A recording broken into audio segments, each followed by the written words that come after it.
5 years later, hello people, you're welcome back to my channel. My name is Oma Elizabeth Ogenetejuri, aka Lizzie Last, for those that do not know. And today I'm going to be shooting a video. Of course, you've seen the topic already. This topic has been something that has been on my list for like the longest time now, and I've also had people tell me to shoot videos. Few persons actually tell me to shoot videos around this topic, but I have just been, for some weird reasons, not giving in to shooting the video because I felt like I don't think people still deal with this, but apparently it's still a thing. I shot this video early December, and while I was trying to edit it, I gave up. Reason being that I felt like there's nobody that is actually in need of this type of content. I mean, we are all wise. I'm not calling anyone foolish, but I mean, we already know what to do, right? But apparently I was wrong all along, because I eventually went for a program last week, and then I was a spiritual graduate, like a prayer program, and then as I walked into the venue, I was directed to sit beside a lady and a guy, and I could tell from the first instant that these two were lovebirds and they were clearly in love with each other, which is not a big deal. However, I noticed that the guy had piercings, and wait, I do not have any issue with you piercing your ear. Whatever you want to do it. Do you understand? And so I was like, oh well, it is what it is. I personally would not go for a guy that has piercings, but if you have piercings, good and fine. It was time to start the program. You could feel the palpable presence of God in this program. I kid you not. Like people were praying, people were worshiping, you know, everything was just on point. And bro, I could not help but notice, you know, the fact that this guy was on his phone all along while the girl was praying vehemently in tongues. And I'm like, wait, do these things, do they still happen? Like, do Christian girls still follow a bad choice, you know, in terms of relationship and marriage? And this thing that I saw was actually what spurred me to go back and pick this topic again, and I decided that I was going to film it, I was going to talk about it. So, but apparently it is a thing that you'd see a random Christian girl on fire for the Lord in school campuses, and then you would see their partner and you'd be like, the math is not adding up. If you're a Christian girl and you've been in these boats before, or you're still struggling with the idea of actually following a Christian guy due to one reason or the other, I would really want you to watch this video, because I feel like it will change your perspective.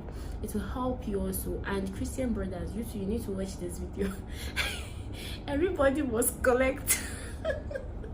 I had to quickly drop a disclaimer before I get into this video. This video is in no way to judge any unbeliever or someone who is not a Christian. It is in, we understand that there are a lot of unbelievers that are honest people and they are good at art and all of that. However, the aim of this video is to actually point out a wrong that could be affecting us in the Christian world in one way or the other, and to also prefer a solution. So there are really a lot of reasons that you'd see Christian sisters or girls following bad boys, and I think I should also make mention of the fact that bad boys in this context is straight unbelievers. That's just it. First thing I would like to say to you is that you cannot change a bad boy. You are not assistant Holy Spirit. That's one thing I would say. That's the first thing I would say, because you discover that a lot of Christian sisters fall into this trap that well, we have been called to go into the world and preach the gospel, and so why should I exempt him? Wait, hold up. You cannot change him. Do not get into a relationship with the aim of he will change. I will change him. I'll preach him. I'll preach to him, and then he will give his life to Christ. As Christians, we're not supposed to discriminate. We are not discriminating anyone. If you really love the soul of this brother and you want him to change, you can as well designate him to another brother in your fellowship, in your church, your friend or anything, to help you save his soul. But do not get into a relationship with a non-Christian with the aim of, as we go on in the relationship, if he really loves me, he will give his life to Christ. It doesn't work that way, and that is one major reason why Christian brothers and Christian sisters get into relationship with unbelievers, because they feel like they can change him as time goes by. Disclaimer: you cannot change him. 6 hours later. So I think even way beyond trying to get the reasons why some Christian sisters actually tend to follow bad boys, we need to actually address the root cause of all of this, because I feel like as you advance in life and as you meet more people, you tend to now start to see the reasons. So we can blame Christian brothers all we like, that they do not dress well and all of that, and they can be boring.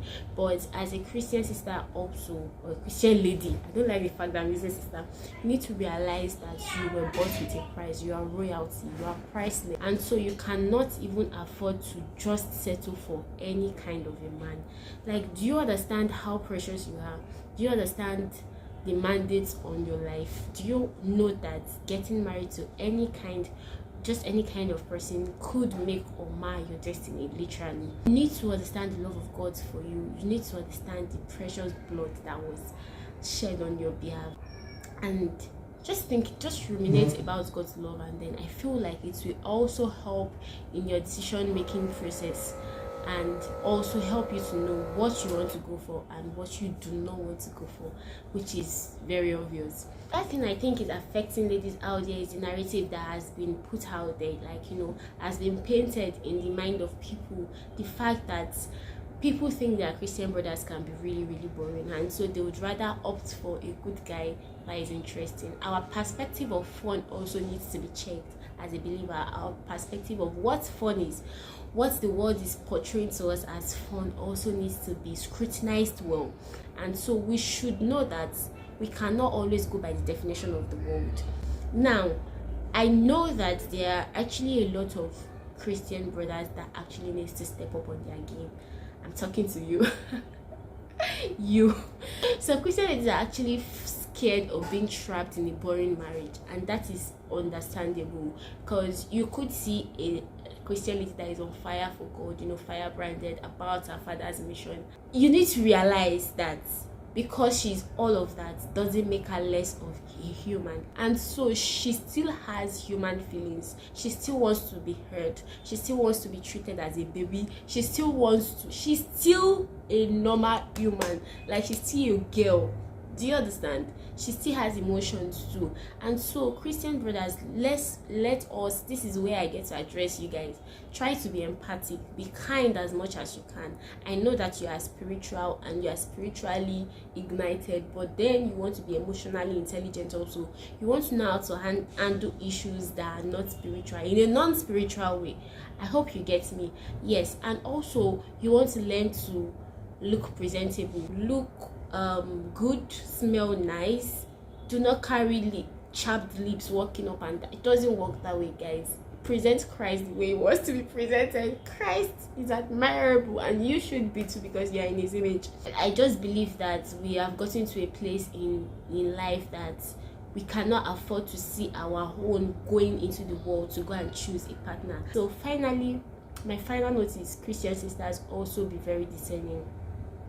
There are bad boys inside the church, so you do not want to fall into the trap of bad boys in the name of, oh, I'm getting married from the church. I really do hope that this video helps to put the right perspective in place. There are loving, good, kind and nice boys in the church. Brothers, please try to be presentable. Present yourself as good enough to want you.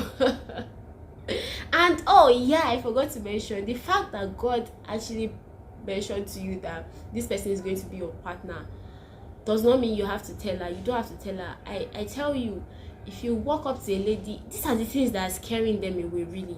I'm not in any way supporting it, but then I'm just trying to see what could be the causes and how can we prevent it. Yes, the Lord has spoken to you that this person is your partner. You do not have to walk up to the person and say, the Lord said you are going to be my wife, and if you do not, you might eventually not get so. I tell you, the lady will leave you and marry another person, and you'll be shocked. And this takes us back to emotional intelligence. There are better ways of handling this things. There are better ways in which you can tell someone that you're interested in them, and make them like you gradually, and then get to marry them eventually. I don't like to see that you have built yourself up to a level of spirituality, and then it is one man or one woman that will come and take you back into the world, or will come and dampen your spiritual life. It is best when you marry someone that is within your tribe, as your belief. It makes the work much more easier, and really that is what you want to go for. I've come to the end of today's video, and I really hope that this video blesses and helps you to see how much God loves you, help you to see why you shouldn't be going into the wrong relationship. Or thank you for watching my video. I love you guys so much. Do not forget to click on the like button, and do not forget to subscribe to my channel if you like my content. Till I see you in my next video. Bye bye.